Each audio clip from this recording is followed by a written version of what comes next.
34. Ezekiel 34, verse 6. 11 to 13. Okay. Ezekiel 34, beginning in verse 11. For thus saith the Lord Jehovah, behold, I, even I, will both search my sheep and seek them out, as a shepherd seeketh out his flock in the day, that he is among his sheep that are scattered. So will I seek out my sheep, and will deliver them out of all places where they have been scattered in a cloudy and dark day. Now bring them out from the people, and gather them from the countries, and will bring them to their own land, and feed them upon the mountains of Israel, by the rivers, and in all the inhabited places of the country. In verses 20 to 22.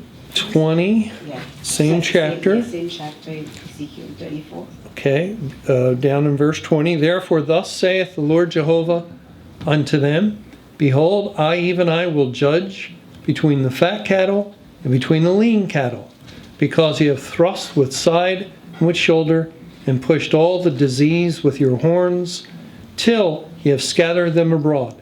Therefore will I save my flock, and they shall no more be a prey, and I will judge between cattle and cattle. And I will set up one shepherd over them, and he shall feed them. Even my servant David, he shall feed them, and he shall be their shepherd. And I, Jehovah, will be their God, and my servant David a prince among them. I, Jehovah, have spoken it. Yes, since we know now that we are in Judgment Day, and the Lord is feeding his sheep, so what does it mean that he will judge between cattle and cattle? Yeah. Yeah, that's a good question. Now, there's two events in the Bible that come to mind when we read about judging between cattle and cattle. One has to do with Pharaoh's dream in the days of Joseph, where he dreamed of fat cattle, and then he dreamed of skinny cattle that would devour the fat cattle. And the Lord gave Joseph wisdom to interpret the dream, that it had to do with 7 years of plenty, and there was an additional dream too, followed by 7 years of famine. And the 7 years of famine would be so bad that the land would not know or remember the years of plenty. And that's why the 7 lean cattle devoured the fat cattle. And so, on one hand, we know that in that account it has to do with the Great Tribulation as far as the 7 years of famine. But it's interesting that the way God has broken up the Great Tribulation was there was famine for 23 years in the churches, but outside the churches there was plenty. There was an abundance of the Word of God, of being fed, and it happened that it was on the mountains of Israel where God commanded his people, come out of Judea, flee to the mountain. And the Lord has fed us, because it ultimately reverts back to him as he opens up the eyes of his people, like Mr. Camping, and it's God who opens up the doors for, or did for the ministry of Family Radio, and gave that large platform. And so that's one thing. The other thing, having to do with cattle, is in the life of Jacob, when he's working for Laban, and he makes a deal with Laban that he'll serve him for his cattle, or for cattle, and then they decide.